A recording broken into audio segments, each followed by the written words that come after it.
All right. Welcome, parents. My name is Caroline Waters. I'm one of the EOF counselors here at Rutgers-Camden. I've been with the EOF program for 28 years, and I was actually part of this specific EOF program back in 1985 when I graduated high school. And then I came back to work for this program, and I've been here for this long. And it's near and dear to my heart because it did change my life, and I'm sure we will change the lives of your student. And so the purpose of this workshop is to give parents and guardians kind of an explanation of how financial aid works, right? Because you didn't know about the FAFSA or anything like that until you had to complete it. And then this whole thing can be so overwhelming and confusing. And we're hoping that through this presentation, we can kind of give you an idea of how this works, and kind of, if you're stressed about it, if you're feeling overwhelmed, can probably help with getting those stress levels down a little bit. And so I'm going to start off the presentation. Ms. Ferguson opened up the chat box, so if you have questions as we're going along, please definitely put it in the chat box. She will be responding to you. But this is a general workshop, so it's not specific. So if you have questions about your specific documents or your specific financial aid for your student, please, that will go directly to the financial aid office. It's not something we would discuss in the open with everyone, okay? All right, so here we go. So how is aid distributed? Okay, so this is the way it flows. So as you can see, first you have the FAFSA. That was that infamous form that you completed last October of last year. And it asks you for everything but your firstborn, right? It asks you a lot of information about your household, your income, and assets, and things like that. That form, when you submitted that form then went to HESA. HESA is the Higher Education Student Assistance Authority. That is in the Department of Education for the state of New Jersey. And so when a parent says, I have to call FAFSA because they're asking me for documents, it's not FAFSA, it's HESA. FAFSA is the actual form, so you wouldn't call a form. You would be calling HESA in the Department of Education. HESA then takes what you submitted and what you answered on the FAFSA, and they look to see what your student is eligible for. Within the FAFSA, you were asked if you wanted to be considered for state aid. So by checking off that box, they're now also reviewing you for state financial aid and then federal financial aid. And so it's all one big package. And obviously you checked off the state box because you wouldn't be here if you had not done that. And so once the Department of Education and HESA, once they take a look at all of your information, they then decide based on what you reported, what you're eligible, your student is eligible for. They will then send you a SEN, a student eligibility notice. And that is basically just giving back to you what you answered on the FAFSA. So if there were any mistakes, if you said, I have $20,000 in assets, and then you see the SEN, you're like, I don't have that. I meant to put 0. So it gives you the opportunity to correct any mistakes. Then if you make corrections, then it goes back to them, and then they will then reassess the FAFSA and then go back and say, okay, this is what your child is eligible for. And that becomes the award letter. So that award letter comes to you and your student to say, this is what we're looking that you're eligible for based on what you gave, the information you gave on the FAFSA. Then the award letter is dispersed to wherever your institution is. In our case, it's Rutgers, right? In your case, it's Rutgers. So the Department of Education, because you would have had to have listed Rutgers on your FAFSA, that information also gets sent to Rutgers, and Rutgers now knows what the state decided. So a lot of times, parents may think that, oh, Rutgers is not giving me or giving my child enough aid. We don't make those decisions. The state of New Jersey and the Department of Education for Higher Education Student Assistance Authority, they make the decisions. So if they say you're eligible for this amount of money, the institution can't change it. We can't touch it. That's against the law. We couldn't even do that. So it's HESA that makes these decisions and then lets the institutions know this is what the student should get. So just wanted you to see how that flows. So it goes from the form to the department. They make the decisions. They send you a form saying this is what you answer, so you have a chance to make corrections. If there are no corrections, it's fine. If there are corrections, you send that back to them. Actually, you go online and do it, and then they'll send you an award letter saying, excuse me, saying this is what you're eligible for. And then that goes to the institution where your child is going to attend classes. So that's the way that it flows. Again, if you have any questions, you can certainly put it in the chat box. Excuse me. So here is a picture of what I just talked about. So again, you have the form, goes to HESA. HESA, Department of Education, the federal government takes a look at their portion, the state takes a look at their portion. Under the federal government, which is governed by Congress, you have SEOG, which is Supplemental Educational Opportunity Grant. You have the Pell Grant. You have loans, those infamous loans you hear about all the time. Congress increases interest in student loans, decreases student loans, loan forgiveness, all that stuff that's done by the president and Congress is all federal. And then college work study. CWS is college work study. So students who are eligible to work on campus and draw a paycheck every 2 weeks get college work study. Now that is not something that they can use to pay for their tuition. And college work study is use it or lose it. So if your student decides they don't want this funding and they don't choose a job on campus, then eventually that money goes away because it's use it or lose it. So, and then they usually don't get it back. So they should work on campus because it's like free money that they can work towards getting a paycheck every 2 weeks.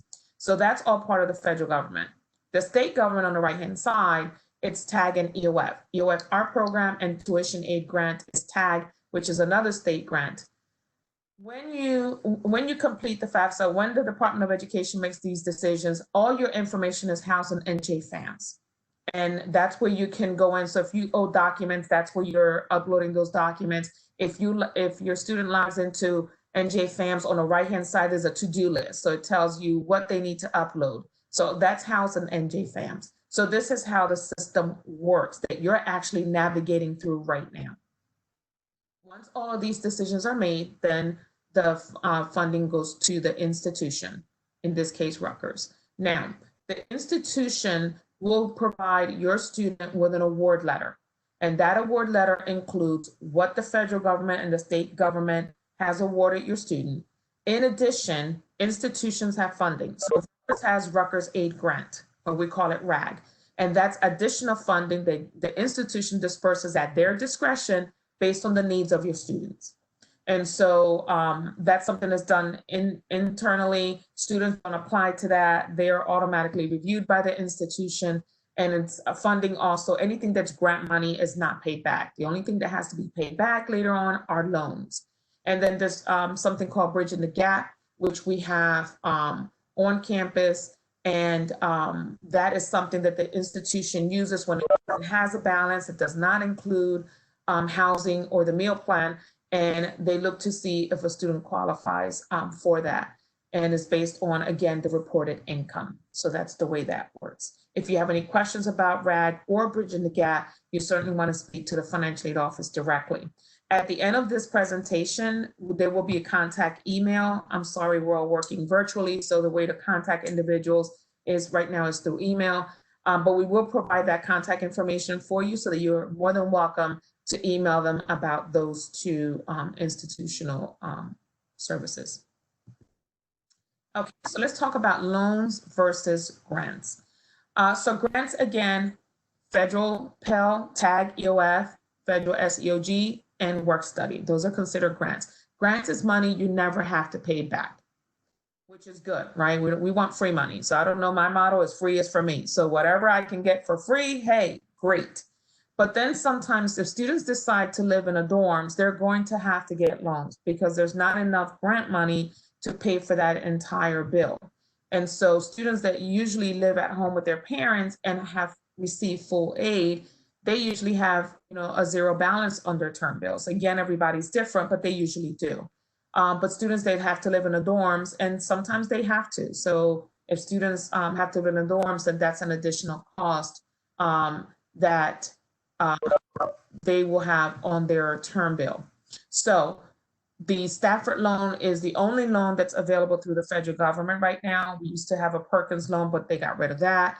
Under the Stafford loans are subsidized and unsubsidized loans. And what that is the subsidized it doesn't accrue interest until 6 months after your student stops attending. That could be that they graduated, that could be that they decided to take a break and stop attending, or that could be that they didn't do well and got dismissed by the university and are not attending full-time anywhere else.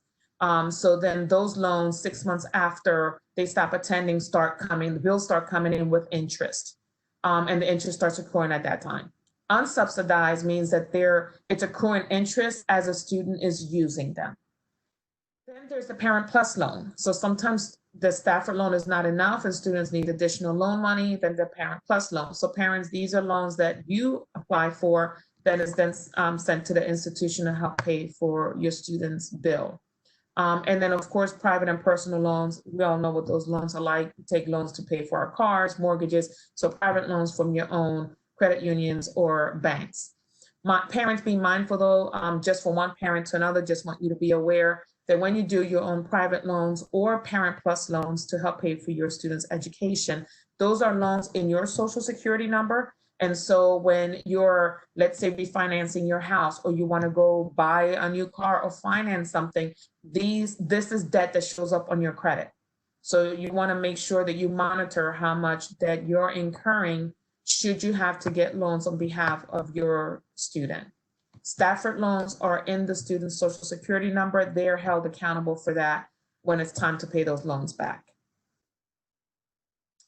All right, so failing to plan or planning to fail. So this is a conversation we will have with your student during the Summer Institute, because we want to make sure that they're just as aware of how loans and grants work as they begin their college education.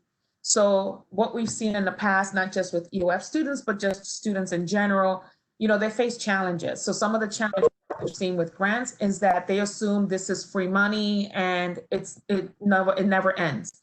I'm always going to have this free money. Well, not necessarily. Things can change. So when you renew your FAFSA, you will never have to redo that FAFSA form ever completely again. But you just renew it every October 1st, because you have to report the income from the year before. So you will always renew it October 1st.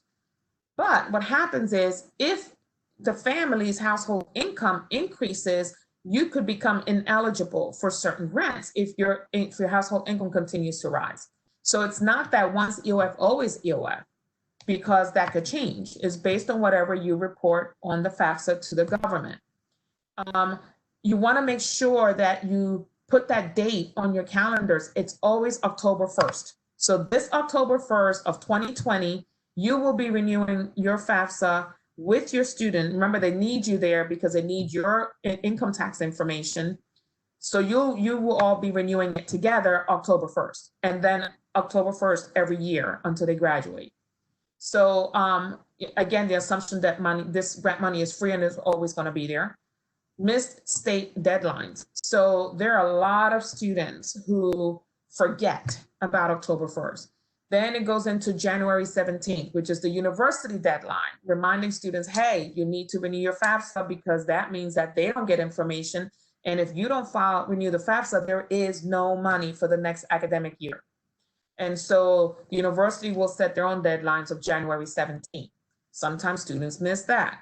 Come October 1st, come April 1st, June 1st. What happens when students miss those deadlines is that state money goes away. And so there's no state money if there is no renewed FAFSA. So again, missing deadlines means missing free money. And when a student misses the deadlines, that is the whole next academic year, they won't see the state money. And so that's a lot of free money that's being lost because someone forgot a deadline. You don't want to miss it, and you can't go back and say, oh, I forgot, can I do it now? It doesn't work that way. The government does not work that way. You either renew your FAFSA or you don't. So just put in your calendars October 1st of every year. You would have already filed your taxes, way before, earlier in the year. So all of us would be filing our taxes now. So that means that for October 1st this year, you have your 2019 tax information. So there's no reason to miss the October 1st deadline. Missed university deadlines, as I said, Rutgers deadline is January 17th. What does this all mean? We're talking about deadlines. One is loss of money, but also the university. So when we're talking about RAG money that the university has, they start to disperse money to students. And once that reg money is gone, it's gone. So if a student is not renewing their FAFSA or adhering to university deadlines, they're also missing out on institutional grant money they could have gotten. And again, once that money is gone, it's gone. There is no pot of money in a closet somewhere where this is just keeps going. It doesn't work that way. So you want to make sure that you adhere to the deadlines. And then again, not planning ahead. So when students don't plan ahead for these things, we're constantly reminding them, but it's really, them who have to go in, open up the FAFSA and renew it. And they need you to do that. They can't do it on their own because of course they don't know your household income, your tax information. So make it a family event, get it done by October 1st, and all this grant money they're eligible for will be there for them. Challenges they face with loans. So for every loan that a student takes, they have to do a promissory note. Sometimes students don't do that, and it tells them, the system tells them, it keeps reminding them, hey, it sends them email, hey, you haven't done your promissory note, you haven't done your promissory note, you haven't done your promissory, and then there's a deadline to that. So if they miss the deadline, there is no loan. And once the deadline is passed, there is no way to get that loan back. So if they need the loan, let's say for housing, and they don't do the promissory note and it's past the deadline, then the onus is going to be on the family to come up with that funding because the loan is gone. So again, loans are important for students that do need them, but they also have to take certain steps in order for them to get these loans that they need to pay for their education. Another thing is that students borrow too much money. For undergrad students, the maximum amount of loan money they can borrow is $30,000 the whole time that they're in school. So the problem is that some of them will accept the loan money every single semester and don't need it. If your student is living at home, they don't need to borrow loan money if they don't have a balance. And parents, just talking, I'm preparing my 17-year-old for college next year, and we're having these conversations because if you don't need a loan, you don't need to borrow the loan, because after you graduate, stop attending school, Uncle Sam is coming after you with interest. And we all know who Uncle Sam is. And then loans have to be paid within a 30-year period. So we don't want our students to borrow so much money they have to pay back later when they really didn't need it. Now, reality could be that a student needs $500 or $1,000 for the student loan because they have to make sure they're catching the bus, have to make sure they have money to pay for books. Okay, we get that. That is a reality. So only borrow what you need. You don't need to borrow the whole amount. Sometimes students want to take classes in the summer. Well, there is no financial aid in the summer. That's loan money. So if they save that loan money for the summer because they want to take summer classes, then that loan money will be available. So they don't need to borrow all of that loan money if they don't need to. And again, they don't put a budget in place. Once you receive the award letter, it's going to list all of the awards that the students are eligible for. Then you're also going to see when they receive the term bill, we'll have both right next to each other. That way you can look at it, parents, with your parents and guardians, with your student, and come up with a budget. Do we need to borrow? No. Okay, turn the loans down. Do we need to borrow a little bit? Okay, let's do a promissory note. Let's borrow, whatever the amount that you need. And if it's something that can be paid out of pocket and avoid the loans and you can make payment arrangements, maybe that's what you want to do with your budget. Again, come up with a budget of how it is that you want to pay for your child's education. And then again, another problem with loans is students don't plan ahead. One of the things that we see students fall into year after year, and especially after they graduate, is that they borrow so much money. Now they're at a job and then they have like hundreds of dollars of payments a month and they can't pay it.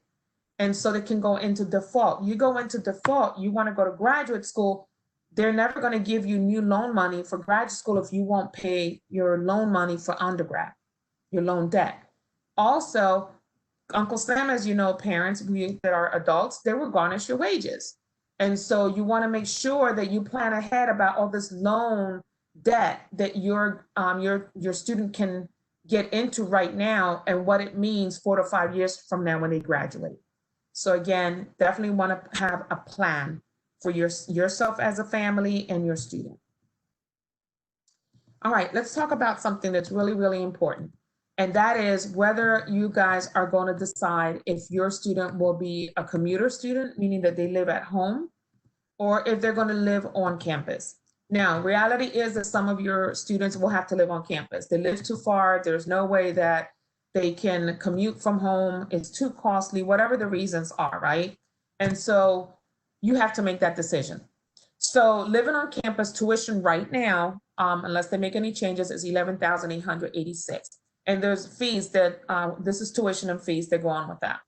As you see down in the bullets, you'll see health insurance. So if you do not, health insurance is required for all students on campus. If you do not upload your proof of insurance, the university has to charge you the amount that we charge all students who don't have insurance so that they can receive services on campus. They have their own insurance. That's $762.50 you do not have to pay. NJ is something that students don't have to contribute to. That's $11.20. When students are taking online courses, they're $100 for each course taken online. That's just a fee. So maybe they decide not to take online courses. And so there's different ways that you can navigate this to bring the cost down. Now, as you can see there, housing cost right now is $4,415.50 to live in the towers. All freshmen usually go into the towers. And the meal plan is from $850 to $2,125. They choose which plan they want. Now, you're probably saying, okay, well, how do I get my child or my student on campus? Well, right now, because of this pandemic, a decision hasn't been made. We don't know what the fall will look like. However, if you're thinking that your student will live on campus, you do want to go ahead and apply for housing.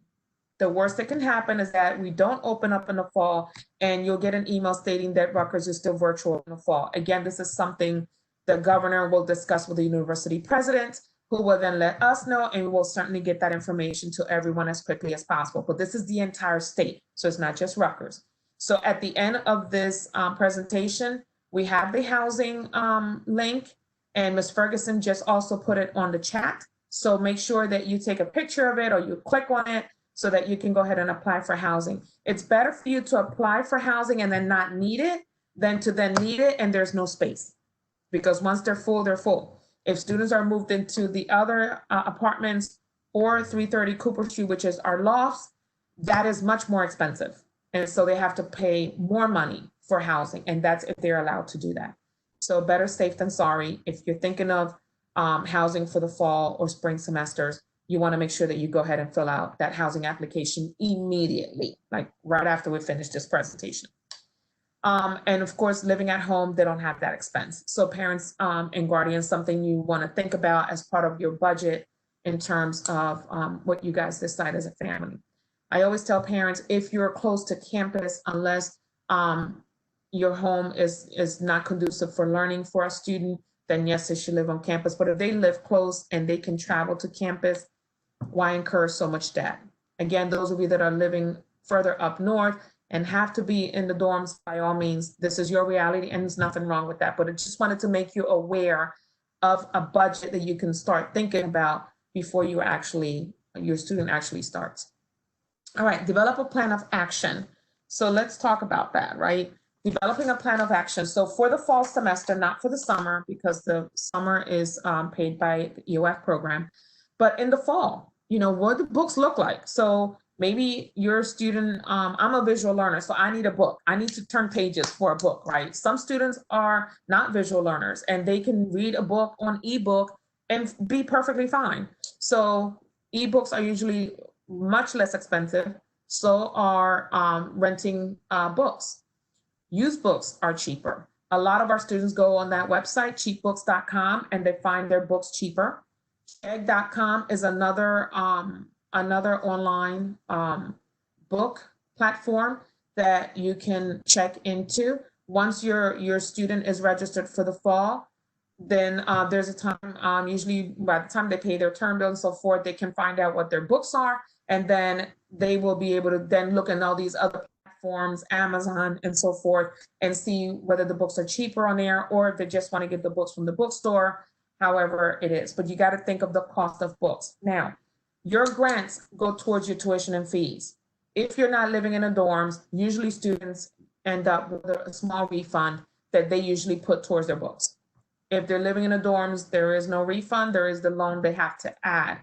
So most students usually don't have a refund. So you will have to think about how you're going to pay for books for your student.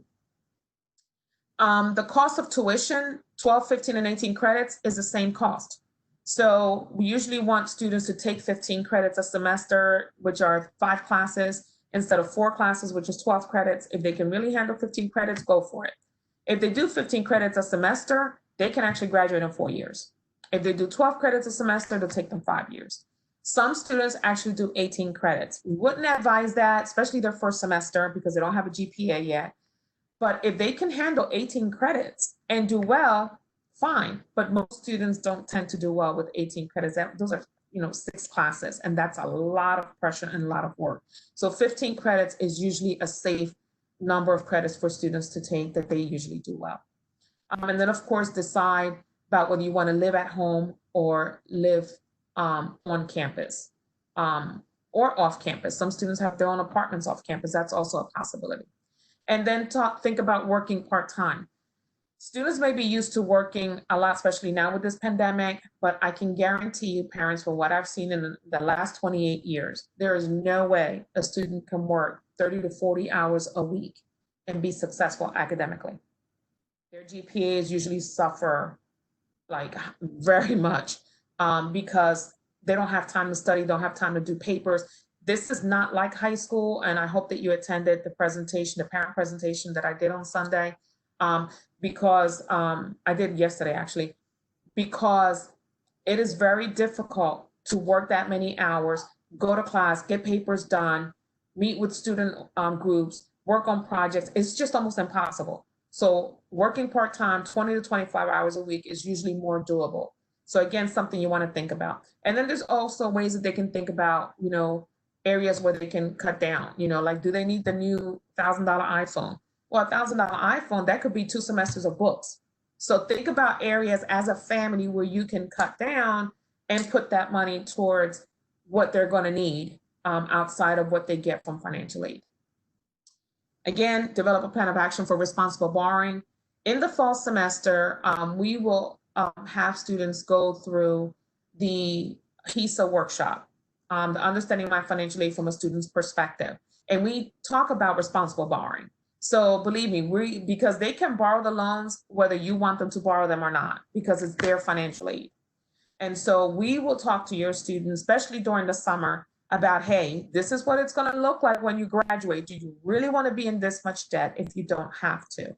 And so we will navigate through that with them in the fall semester, but also start talking about this in the summer, because they're going to get an award letter for this coming fall. And that award letter is going to offer them those loans. And again, something to start talking about now.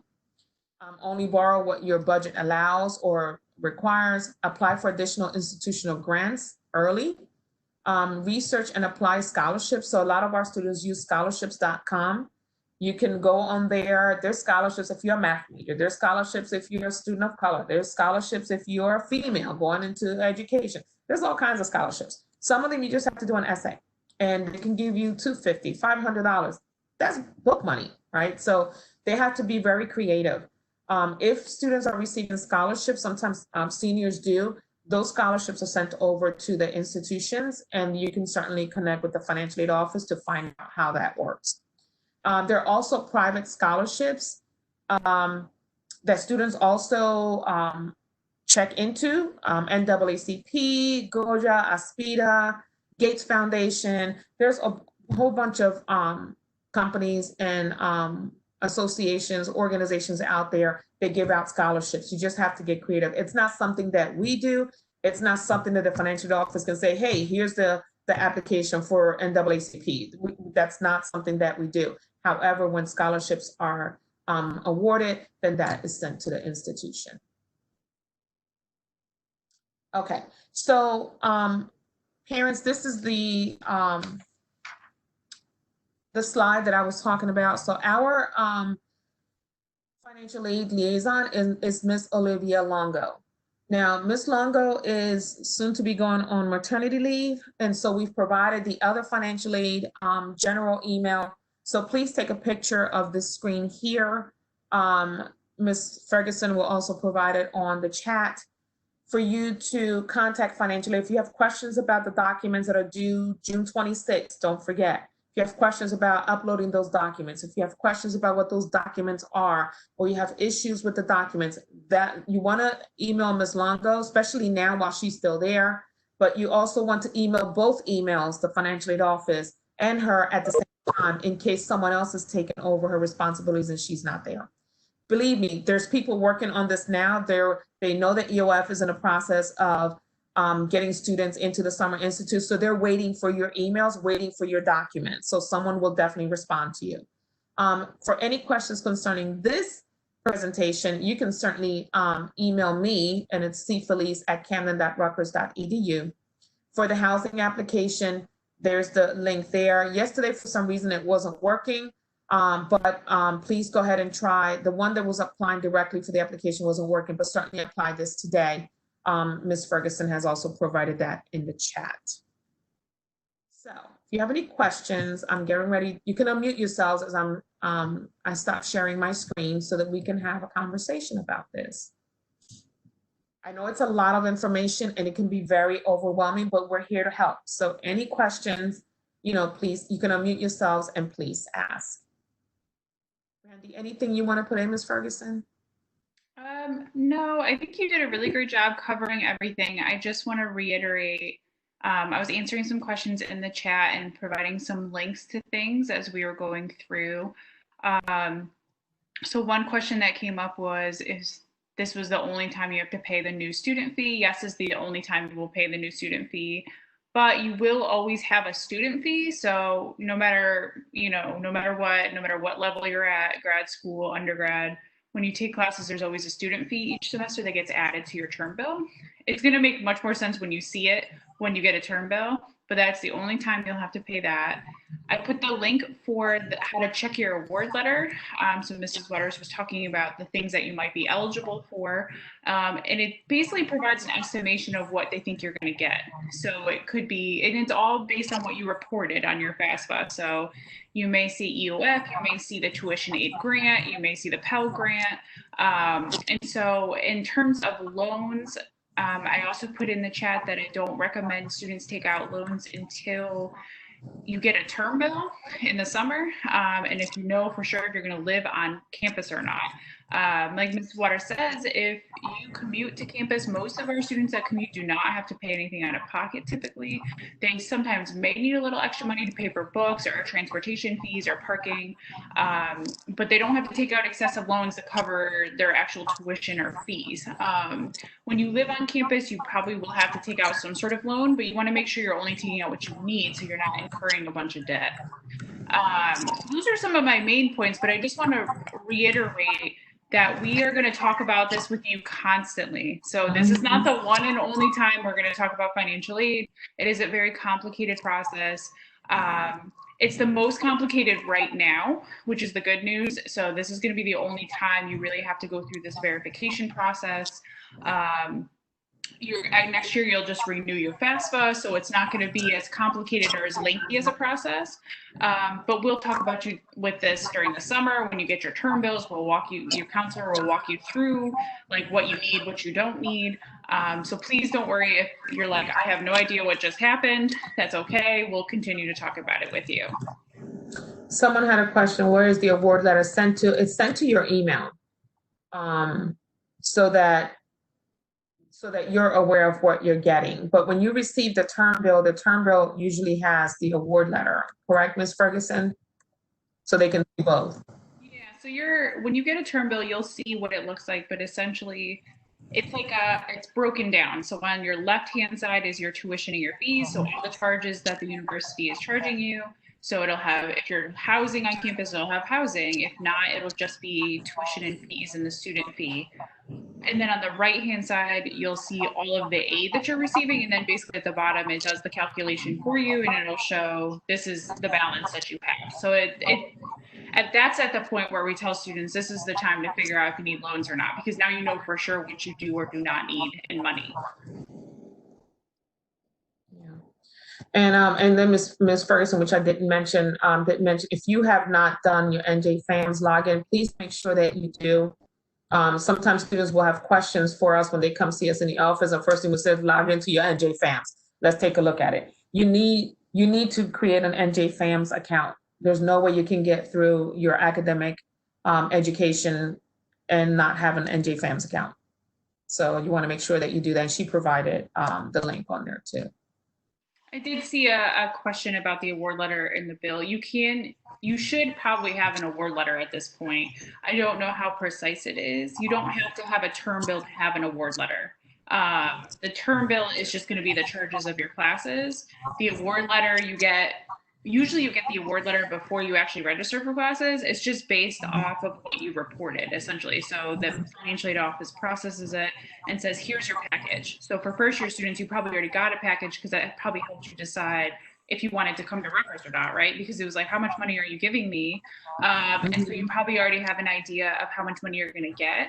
What I mean by the term bill is that it's much more clear if you need more money. So sometimes it's hard to tell from the award letter because it could look like you're getting a lot of money. You're like, oh, great, I'm getting like $10,000 this semester. But then you get your term bill and you're like, oh, my term bill is $15,000. So now I need $5,000 more dollars. We have a problem here. No problem. And so that's what I mean about don't make decisions about loans quite yet until you get that term bill. And you should be getting a term bill when you get registered for your fall classes. I would estimate that probably in the next week or so, you're going to get some sort of communication from, they're called the Office of New Student Programs, ONSP for short. They're going to be doing a virtual advising and registration day. So you would go to, basically it's like a virtual orientation, and you would also have a meeting scheduled with your academic advisor. So then they'll schedule your classes for fall, and then that's when the term bill happens, because then you're registered. Yeah, and the term bills are usually due in August. So don't freak out if you haven't gotten a term bill yet, because as Ms. Ferguson said, your student won't have a term bill until they register for the fall. Are there any other questions? Again, you can unmute yourself and ask the question or put it in the chat. No question, is a dumb question, please. We don't want parents or guardians or even students to walk away with an unanswered question. Again, we provided my email, and Ms. Ferguson is the assistant director of the program if you have any questions. And also Ms. Ferguson recorded this workshop previously, and it's on the YouTube channel. So if you want to go back and review it, it's available. It's previously recorded, available to you. Yep, all the videos from orientation will be available probably on Friday on our YouTube channel. So I'm going to put everything up at the same time. And so like if your parent or guardian was unable to join you today and it was just you in this session, I absolutely encourage that you share this video with them once it's put up, so that if they have any questions, and there's also another parent presentation that we did as well, that Ms. Waters did as well. So, please feel free to share all the presentations with them, but they'll be available probably on Friday. I will send an email to everyone to notify them. So the money I receive from aid, would I be able to use that towards books as well? Or